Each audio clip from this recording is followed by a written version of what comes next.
Three. 1, 2, 3, action. Hi friends, welcome to Shine with Marilena Cortez and Mark Sedgwick. Today is a very, very special day because we have a special guest with us, Kris Davenport. But before we get started, let's start with the quote of the day. Yes, ma'am. All right, so like she said, the topic of today is do not stay in the darkness, right? And we'll expand on that later. But, so the quote of the day is, every loss is a lesson, right? We must learn from these tough losses, these tough adversities that we encounter, right? Ask yourself, what can I do better next time? Or how can I get through this tough time, right? With a positive mind, optimistic mind, and yeah. And that's right. No matter what you've lost, whether it's a job, a home, a pet, or a person you love, there's certain emotions you're going to feel when you lose someone, when you lose something. I want to start with introducing Kris Davenport because she is our guest today.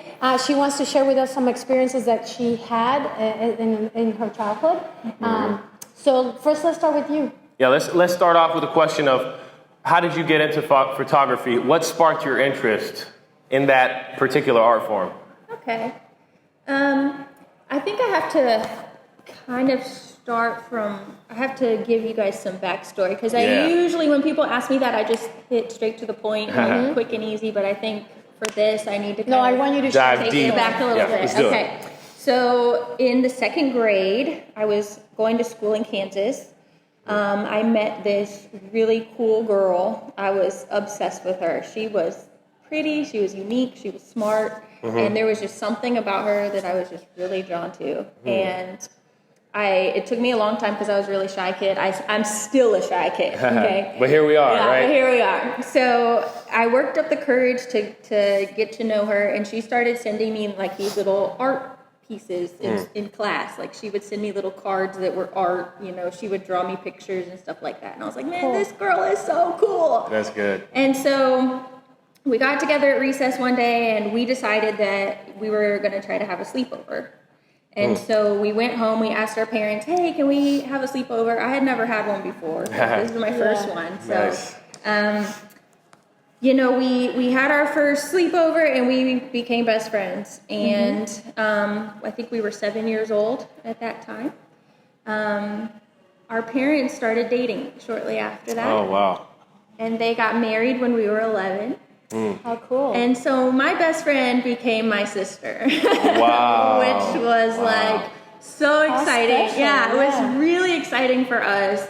I mean, naturally we fought like sisters, but we did everything together. We grew up together. Wow. What a beautiful thing. And so, we had our, first boyfriends and first cars and everything. I mean, we were just kind of inseparable. And so, and we were the same age because, we had different last names so we could be in the same classes together. It was really awesome. So cool. That is cool. And so she instantly went into the art world. She was the blogger, she was the soul collector, she was the photographer. She got into photography very early on, and she always wanted me to be her subject. And being the shy person that I was like, nope, I don't want any part of that. Yeah. And so finally I had to tell her one day, I was like, Sid, I was like, I know that that's something you want to do, but that's just not for me because I'm too shy to do it. And she was like, okay. She's like, that's cool. But she was like, I'm going to convert you. And she was like, she was like, just know that one day I'm going to convert you. Wow. She was always just dragging me out to photo shoots in the field. And I was like, and the day that our brother passed when we were 17, he got hit by a car. And 11 months later, we got the call that she had passed. Wow. And I immediately picked up a camera bag and I started shooting. And ever since then, that has been my passion. Inspired. The one person that wanted you to do it ended up making it happen. Yeah. Unfortunately, something tragic had to happen. Yeah. A lot of times we are stubborn and we don't allow that light to shine bright because you are so good. We got to meet here at Warehouse 72. She's one of the artists at Warehouse 72. It's the minute I met you, we instantly connected, just like the other girls. But there was something about you too that sparks you spark so much color and positivity as well. The moment people meet you, they're attracted to you. And so I had no idea. And you wear lipstick, the black lipstick, right? And you always say, oh, well, that's my dark side. My dark side. Yeah, and so I never understood that. So I hope you explained it today. I will. But I think that going through a time of grief or going through a time of just losing someone, especially as your sister and your brother, and your brother as well. A lot of times people tend to bury themselves and stay in darkness. They stay there. They don't say, hey, I'm so glad this person was in my life, and they don't celebrate that person no more, and they allow the darkness to just smash them, and they stay in that light. So with today's program, with today's podcast, what we want to share with our listeners is how can you get out of that darkness and shine bright and continue to celebrate them. Celebrate them in the many ways of the things that we learn from them or the things that they inspire us to do. Today, I'm wearing actually my mother's dress. And when I went to Jamaica on my trip, I got to wear another dress. So I kept two of her dresses and I wear them. And before I leave, I'm going to take off my jacket so y'all can see the dress. But it's an embroidered dress that she wore from Mexico. I'm also wearing a little charm that was given to me one of my friends who also passed away, and a business partner that I had at Kings Point Arts Lab, Jonathan Estes. And I was so mad. I was telling Mark, I was so mad when he gave me this because he found this on the floor. Wow. He was walking in the streets of Montrose, and he picked it up, and I said, no, don't pick that up. That's dirty. You don't know who that belonged to. He cleaned it up. He gave it to me, and I was like, when he first gave it to me, I was like, I don't want that. I don't know who it belonged to. But then he's had this bright smile, and he's like, look, I cleaned it up for you. It has your colors, and it just reminds me of you. Aww. And he said, and be careful, don't open it, because there might be a genie inside. And I was like, it was so cute. Who knows what's in there? So I fell in love with it. And unfortunately, only a few months later, he got shot and got killed. And I keep it very close to my heart, and I do wear it. It happens to match a lot of times with the things I wear, because I'm very eclectic and I like color, I like things like that. But my point is, I didn't go hide it in a box and put it away and bury that memory. Actually, I keep it, and I remember the smile. I remember the moment. I wear my mom's dresses because I decided to keep only two because she had a lot. But I said, I want to keep those two that remind me of something fun that we did. And you're embracing the history of that person. You're honoring them almost. And you're remembering the culture. You're remembering the beautiful times, right? Yes. Whenever you were saying that about your sister and how she wanted to spark that in you, and it kind of didn't come out until after she passed away, right? That's what really sparked it. Sometimes in life it takes such a huge, powerful moment to like ignite in that in us. Okay, you know what? I'm going to conquer that now. Now she's gone. I need to honor her now. But I just want to remind the people to try your best. Do your best every day. Don't try your best not to allow it to take something so huge like that to spark that in you. You know what I mean? Do your best and let that light shine. Because life is so precious, life is so precious. Don't let it take something so big, you know what I mean? Now that you've been through that, you learn, and now I'm sure you embrace things much more than you did back then, because now you're like, oh, now I have a new appreciation for this. Absolutely. You know what I mean? Yeah, for sure. So, Mark, what is something that you've lost that necessarily not a person, something you've lost that was close to you, but it really hurt you and it really put you down? Yeah, well, first thing I think of is my grandma, right? Your mom, my grandma. I grew up with her. Since I was a little boy, I lived with her, right? We lived, single mom, and then she lived with us. You would go to work, and I would have my grandma there with me. I'm going to start crying talking about it.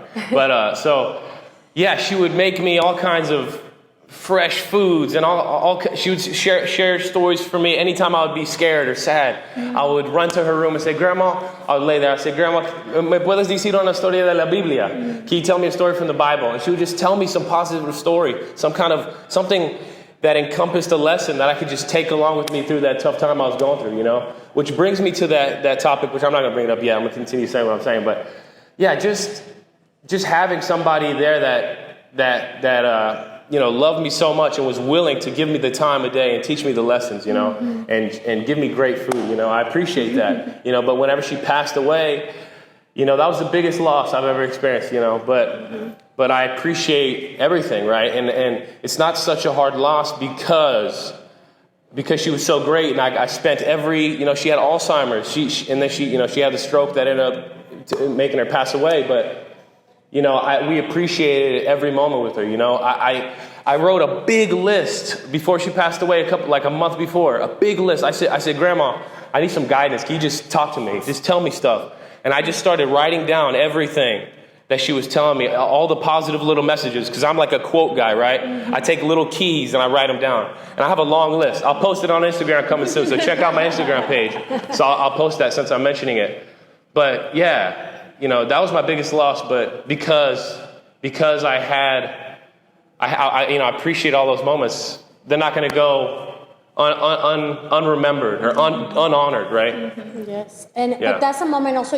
It's a time in your life where you have to reflect. You have to think, but you go through all those emotions, and of course, it's okay to cry. It's okay to be upset. It's okay to be sad.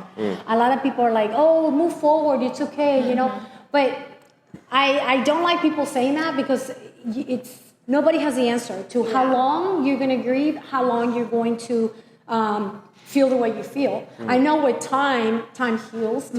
Time does make things a little better, but they will never go away. Yeah. And I think for you, I wanted to ask you, what has helped you overcome and also celebrate? I know you're doing the photography, but there's so many other things that have come out of that as well. Absolutely. Man, the first thing I did, obviously, I grabbed a camera. I know that there's tools for grieving, and there's tools that people use to heal and stuff like that. Different methods, yeah. For whatever reason, I could not find mine. I struggled, and I was beelining for the most self-destructive lifestyle you could ever think of. Wow. I just didn't have the necessary nurturing. And it's not that my parents, and loved ones weren't trying to help, but they were grieving too. Yeah. And so it was just, the camera honestly became all I had, and it's the only thing that mattered. And so immediately, I was hopping into college. I didn't care anymore. I didn't know what I wanted to do, and it didn't matter because nothing mattered at that point. And so, I jokingly was just like, oh, I'll just take photography because it makes sense, that's what I was forget it. You didn't know that was what going to be your new form of healing. Exactly. And so the next 6 years at the University of Houston, I studied the psychology of grief through photography. And you made a book, so you got to share that book. Yes, this is my entire college portfolio in a book. Yes. And we'll share a couple of photos on the podcast. I'll edit that in. Yeah.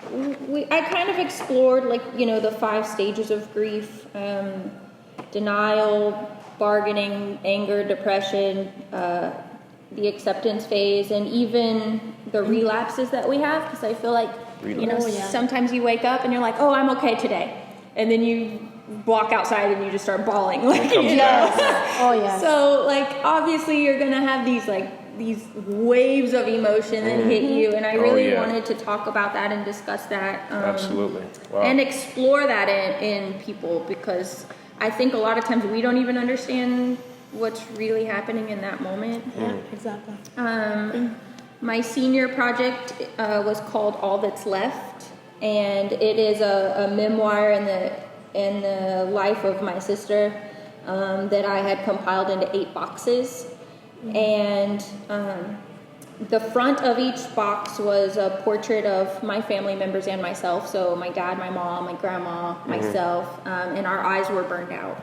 And that is how you looked into the 8 boxes, was you peered through our eyes.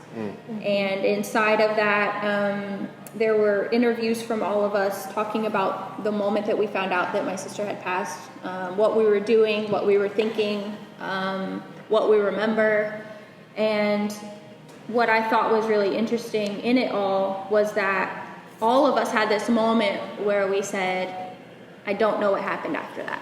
It's like we had all this memory and all of this experience up until a certain point, and then we couldn't remember. So you know what I want to ask, because it's starting to click to me, maybe my hypothesis of what that means. But what does that mean to you? Why do you think that y'all all had that moment of, I don't remember what happened after that point? I think your body starts to protect itself. Mm-hmm. And I think at some point it is so much to take in that you just can't take in anymore. Mm-hmm. And it's just that defense mechanism that just naturally kicks in. Mm. Yeah. And it happens so fast. I mean, so fast that you are just not prepared. You're not being able to absorb all of the information and all the emotion at one time. And so for me to spend 6 years going back through each and every moment, mm-hmm. each memory, and trying to represent that in an image. Yeah.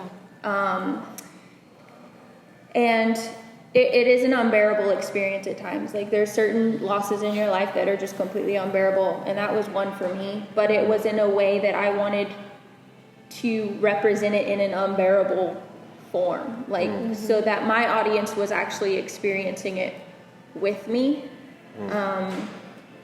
And so I think that was probably the most thorough and heartfelt and personal project that I've ever done. I hold it close to my heart.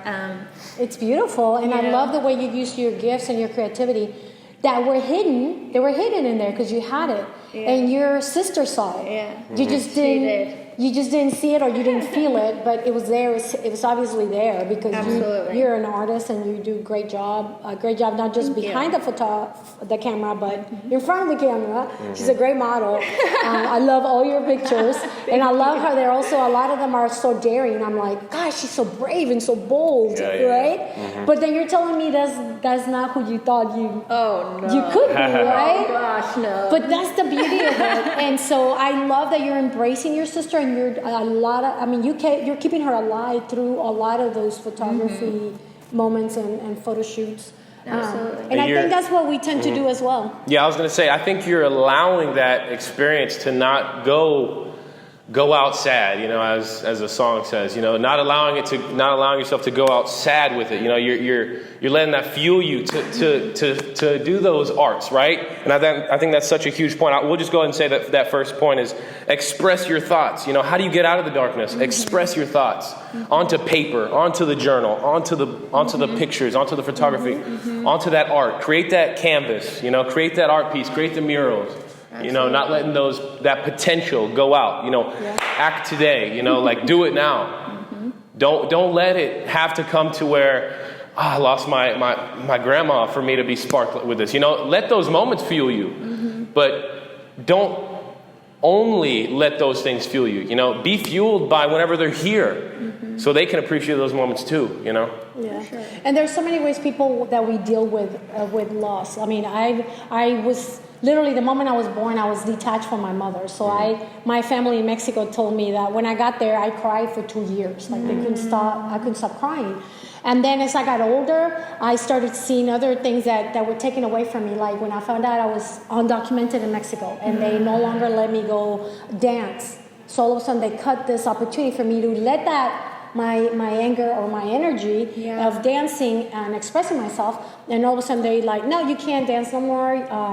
And then at 9 years old, I got a journal. And the journal saved my life. Because what happened is I found a way to put all those ideas and thoughts and feelings and emotions mm-hmm. that could have been gone a different route. Mm-hmm. And I feel like my journal kind of saved my life. Yeah. I still don't know who gave it to me. But it was on my 9th birthday. Yeah, you want to keep on talking? Yeah. But I want people to say, like in the instance of Kris, she was told by her sister that she had this gift and she never, or she didn't think she was good enough, or that you didn't think you could do it. But after she passed and you discover this gift and you're very good at it.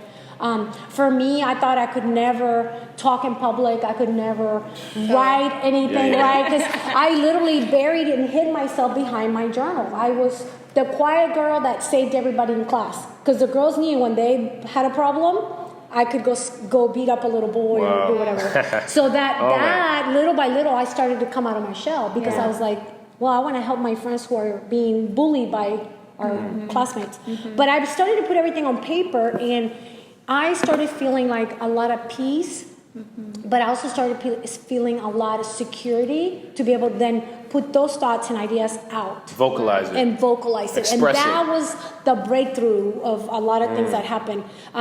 Then when I went through my divorce, that's another time where you feel like, wow, I just lost the love of my life. And I have to raise... Before you go on to that, I just want to add something because something clicked to me. Okay. I think I failed speech in I think college, and I don't think I failed it, but I was like borderline failing speech in college, right?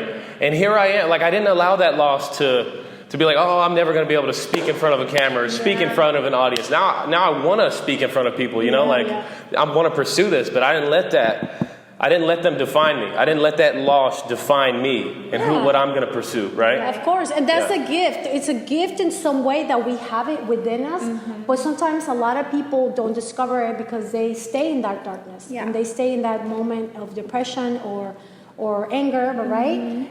You were mentioning the different types of the way people deal with a loss. And so I was mentioning about the divorce just because a lot of people think, oh, you only grieve when you lost a person.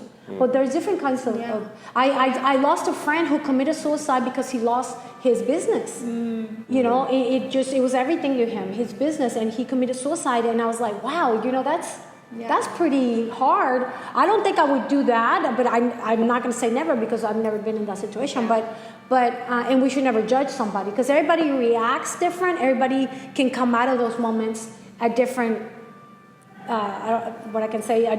different ways. Yeah, right? Not different everybody's coping the same. mechanism, different reaction, different circumstance to make you react differently. Yeah. But at the end of the day, is what we want to do with this podcast today is encourage people to try to come out of that darkness as soon as possible and find those gifts and learn from the people or the things you know that you lost. If my friend would have said, okay, you know, I learned a big lesson why I lost my business, I'm going to create a new one and I know now what to do and not to do, then he could right now probably be a millionaire, you know. But I think people give up too soon. Well, and I think a lot of times they just don't know what is happening, and I think that is why, like, the whole mental health awareness is peaking, because it's like, I know that inside I feel sick. I know something is wrong in here, but I have no conscious of or awareness of what it is. And so it just, you know, like they say, like an unfed mind will devour itself. And that is, you know, if you're not feeding your mind and giving it nutrients and good, positive, loving things, it will devour itself. That's right. And so it's very important not only to you know, admit that you're going through these things, but then to try to identify with what it is and try to find help, because I feel like a lot of times a lot of things could be prevented if we just know what's happening. If we just had the right coping mechanism. And that takes me to something really important. I work with kids, right? And I've seen so many kids be depressed. Little kids in school. And the parents don't notice. So as a parent, I want to encourage all the parents to keep a close look at your child. If there's any mood changes or different character, you know, changes or outbursts, especially, or also, you know, be careful with the friends they're choosing, because a lot of times the kid might be the happiest child, but they meet the wrong person and that person brings them down. Maybe they introduce them into drugs, or they introduce them into bad things that are happening at their house. Always be very careful as a parent. And I always say that, you know, whether we like it or not, we do get a lot of the who we are from our parents. A lot of influence. A lot of influence. They always tell oh, you're just like your mom. Well, I don't want her to be just like me, but I know he gets a lot of things from me. There's so much more that I know that he has grown up to be a very smart 21-year-old man. Thank you. But you've also made good choices. You've been a smart boy, and I'm always encouraging my students, okay, be careful who you choose as your friends. Be careful what you're choosing even to eat. You know, if you keep eating those Cheetos and Takis, you know, you're not really getting any nutrition. Same thing with that. Same thing with the mind. And then with the mind, everything you look at is actually feeding your brain, and that's what you're going to be writing about. I tell the kids, those two are so connected. How can you pick up a pen or a pencil and start writing something amazing if all you see and look at and think of things are negative? It's dark, right? It's dark, you gotta immerse yourself in the light. Or it's nonsense. Because I see people wasting their time doing too much comedy, which I love comedy. I love to laugh, but that's all they do. Yeah. So guess what? When I want to have a conversation about something else, they can't talk. All they can talk about is memes. Yeah. It's true. I mean, it is true. It's a whole thing. So keep your mind well balanced. Good point, Mom. Keep your mind open and make it diverse. Diverse, not just in, that's why I love having friends from all over the world. I have Asian friends, Indian friends, Pakistani friends. You can learn the cultures and you can add them into your stuff. People, and I learned something from everyone, and it's amazing how alike we all are. Yeah, right? and in those so subtle alike. ways, though, right? Irony, Yeah, so different yet so similar, Yes. right? We're just all human. So let's go ahead and say the lessons, the ones that we wrote down, and we can jump in while I'm saying them if y'all have anything to chime in with it. Yes. So now start again from where you left. And wait, where did we stop? Action. Okay. So the keys of how to get out of this darkness. That's what we're going to be talking about. Yeah, everybody here. grab your pen and pencil and start writing down. So talking about expressing your thoughts, use that journal to write down the keys. This is another big thing. So like my mom said, get that pen and paper out. So here we go. So number one is like we've been mentioning it, man. We've been bouncing back and forth in this conversation, almost covering all of it. So this is just to wrap it up and to share all the keys. So positive support group. Mm-hmm. Surround yourself with positive people, sometimes, like I said in the last podcast, we're not gifted with the opportunity to choose our parents, right? So that's kind of a bummer, we have to deal with that, but it's okay. Take that loss as a lesson if that's your circumstance, right? Mm-hmm. Learn from the bad. Like Bruce Lee says, take the good, leave the bad, right? And then add what's uniquely yours, right? So that's a big thing. Surround yourself with those positive people, right? Family, friends, and listening to podcasts too, right? Like listen to positive stuff, read positive books, learn those things. All right, so number 2, express your thoughts through art, through writing, right? So I want to show off a couple of things. We'll be talking about the YinYang here in a minute, but so this is one of my paintings. To be the best, you must differ from the rest, right? Add what's uniquely yours, right? How old were you? Because you were a young little boy. When what? When you made this one, remember? I wasn't that young. It was maybe, I was not middle school. It was maybe freshman year. Yeah. But either way, so but I've always had a fascination with the YinYang. I guess I'll go ahead and talk about it. Because my mom and my dad got a tattoo with the YinYang in it. And I was like, what is it? My parents have one too. Yeah, really? Oh Wow. my God. Yeah. Wow, okay. YinYang babies.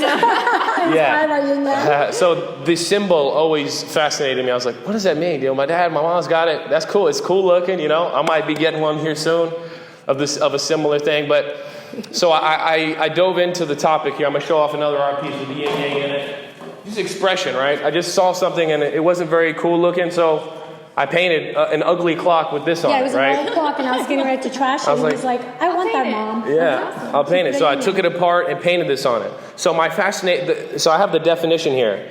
All things exist as inseparable and contradictory opposites, right? Mm-hmm. So without the light or without the darkness, you can't have the light, right? So you have to be able to appreciate the darkness, those tough times, right? You have to be able to go through them to really appreciate the light, right? Those kids who don't have any adversity in their lives, their parents are wealthy.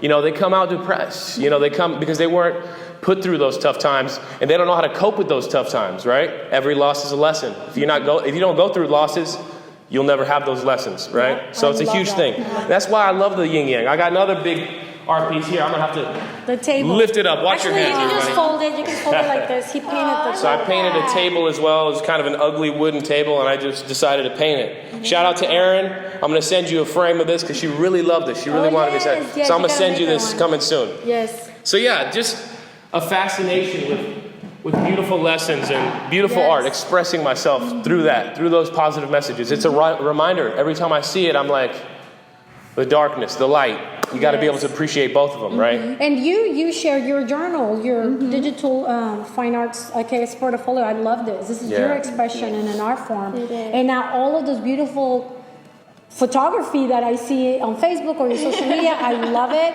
And so that's your way of expressing, and now I understand why. Yeah. You're so gifted, and she's so good at it. One day I want us to do a photo shoot together. Oh yeah, coming soon. Yeah. I want to share my jacket. Can Yes, you pass me the absolutely. jacket? So when I lost my friend that I was talking about, Jonathan Estes, as we were at the memorial, I decided to invite artists to come paint, and we were painting, and I was wearing this jacket. It was a beautiful white coat, and it got a little splash of paint. So what I did is I turned around, I said, okay, forget this. I'm going to splash it. I'm going to make another creation. And I ended up having some of the artists that were there splash some paint, and then I got a Sharpie, and a few days later I wrote quotes around it. Read this one for us, because that's a beautiful one. Anyone who keeps the ability to see beauty never grows old. Never grows old. But the beauty of everything, not just to see something beautiful, but also to see the beauty of every situation. In this case, the situation of losing something that we love, whether it's a person or a thing or a pet. I think if we can see the beauty of that. We also lost our cat last year, and it was so hard because we had him since he was little, tiny, beady, and it was Alexa's cat, and it was so hard to lose our cat. And that I still hear him sometimes. I'm like, oh, that sounds like Leo. Oh, was that Leo? But he's gone now, you know. We got a picture of him taking care of the dog. Licking Coco. We'll put that in there right now. We'll put that in there. Yeah, we got to throw that in there because it's such a beautiful memory of how this cat has such a good heart and loved the dogs. You know, and we did our best, right? That's all you can do is do your best. You know, you can take care of them, feed them, give them love every day you walk home. You know, just take that little second to show them some love. And you know, and that's going to take me to something I want to say. You can put that down. Okay. Because a lot of times there's regret when we didn't do the right things. So let's say you lose somebody and you're like, I didn't take care of mom in her last days, or I didn't do this, or I didn't do that. Try to live a life with no regrets. No regrets. Show love to the people you love. Show respect for the people you respect. Pick up the phone and call those special people in your life.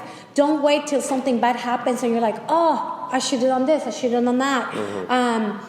You know, if there's a person you admire out there, like you're a fan of somebody, go get tickets to watch that show, or go see that game that you always wanted, right? Yeah. Because you don't want to wait till it's too late. And so I think if we live that life of no regrets, go for it's it. just going to be beautiful because then you're okay with everything that comes your way, you know. So let's go ahead and continue on. So express your thoughts through art, journal, writing, whatever it takes. Express yourself. Don't hold back. Do it, because it helps to reflect and dissect your thoughts. You know, whatever you were going through, right? Man, how could I have done that a little bit better? Or, you know, what could I have done to have, you know, if without you going through this, like we said, you wouldn't have been able to have that spark, right? You know, it helped to reflecting on, man, she wanted me to do that, right? By you reflecting on that, you're like, you know what, I'm not going to let that go. You got your backpack dishonored, and right? You did it. You did it, right? Her backpack. Her backpack. I'm sorry. Bag. Yes. Her backpack. I didn't have one. Yeah. How beautiful is that? Like, it's gotta be special. Yeah. Wow. So the third one is exercise. You know, get into sports. Sports are an art as well. It's another form of an art, right? Exercise, sports. Punch a punching bag. Get that anger out. You know, release that anger, those pent up emotions. Because then, like we said earlier, you might have an outburst, right? Because you're just putting in the back of your mind. No, you got to move. It's healthy and it gets those emotions out, right? So, like in honor of Kobe Bryant, we lost. You know, we lost him the other day. He said, basketball is the greatest metaphor for life. You know, like in basketball. You got to practice losing. You know, that's the next one. Let's see. Where is it at? Learn how to lose. That was right? number 4? That's the next one. Is learn how to lose, right? If you don't, it's a great metaphor for life, sports and exercise. You know, you may lose a game, but it's okay. What could I have done better? Should I have done the Euro step instead of the spin move? You know, should I have had more hustle? What could I have done to have won, right? And once you renew that relationship with losing, you really begin to appreciate the losses, right? Oh, I love that you said that. Appreciate the losses. Yeah. Well, I said once you renew that relationship, renew the relationship with the losing. Loss. I love it. I love that. That's great. Become friends with it, right? Begin to embrace it, so that it can take you this way instead of that way, right? So that's the next one. And then a couple more here. Keep on searching for the light. right? Study the people who are masters in your craft once you figure out the art forms that you love, right? Study those people. Study positive people who are talking goodness, right? We need that. We need to enrich our minds with those kinds of conversations, That's right? why we invited you today, because you're shining in the world and in the world of photography as well, and we had to hear your story. Thank you for Absolutely. sharing. And we want to share the light, you know? Don't just keep on searching for the light. Once you get that light, share it with the world, you know? Don't hold back. Do it today. Let's do it. Let's start now, right? Do not dwell too long. This one's from my sister. She said, we called her on the way. Do not dwell too long. Keep on going, right? We must grieve, but we must not dwell too long, right? We need to cope with it, and then try to continue. Try to continue. You know, it may still come back, but let's keep that positivity rolling. Let's try to keep it going, right? One day at a time. One day at a time. Doing your best every day. One day at a time. So, and then 2 more. Be optimistic and believe things will get better, because they will. Life can be beautiful. Remember that. Life can be beautiful, and it will be beautiful, okay? And the last one, be accountable to yourself and to your people, and take action, right? Don't allow yourself to just contemplate and lay in bed all day, every day. No, you got to move. You got to take action. You got to study photography. You got to take the photos. You got to have the positive conversations. You got to do it. Otherwise, you're not going to get out of it. Yeah. You must take action.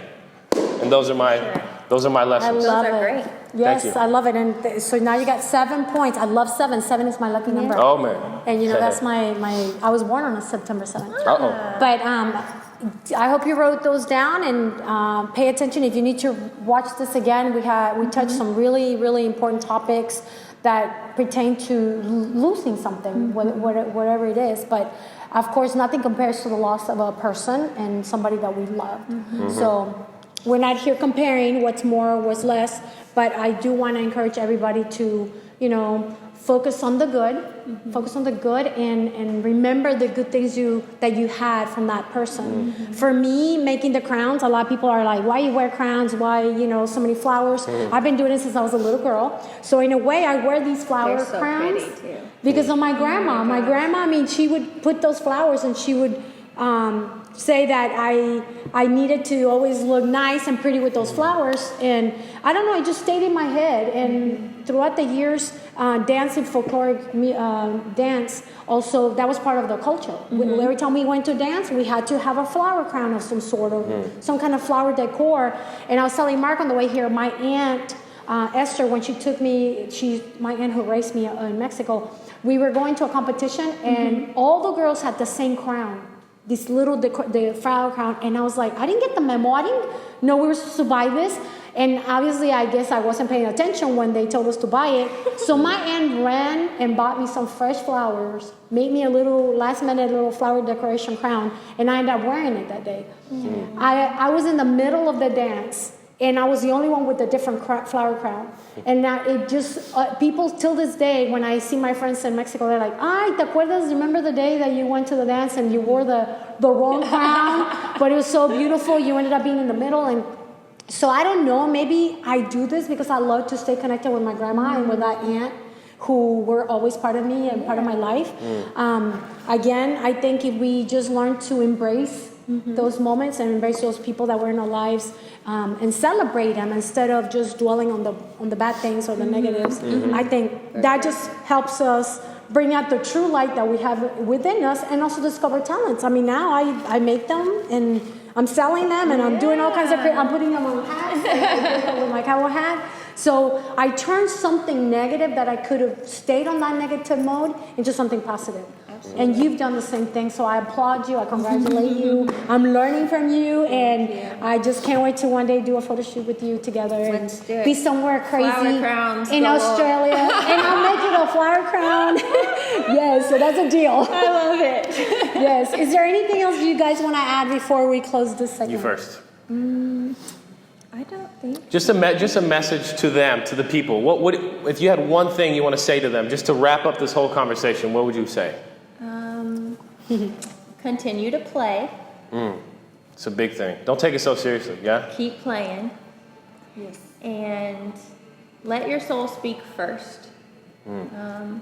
Our minds, our hearts, our family members, our friends have so much to say, and that's great. I'm sure they love you and they're giving you their best advice that they can give you, but always let your soul speak first, because that's the answer. Absolutely. That's right. Absolutely. That's the That's answer. beautiful. I just feel like we got to close with that. Yes. I can't Absolutely. say anything better than that. I think that's beautiful. And when we learn to discover that soul that we have within, we are able to shine brighter in the world. Yeah, Absolutely. for sure. So I want you guys to share your stuff in the comments below. If you have any tactics for the people to share your light, share how you got through those tough times, right? That's all I want to say. I said enough here. So. Yes, so special thanks to Warehouse 72 for letting us have this video podcast in this beautiful restaurant. Warehouse 72 here in the city of Houston. Come out, check it out. And until next time, remember to be a light in the world, keep shining, and don't get stuck under darkness. Take care, guys. Bye. God bless. Bye. Done. Bam. Bam. Lift your spirit.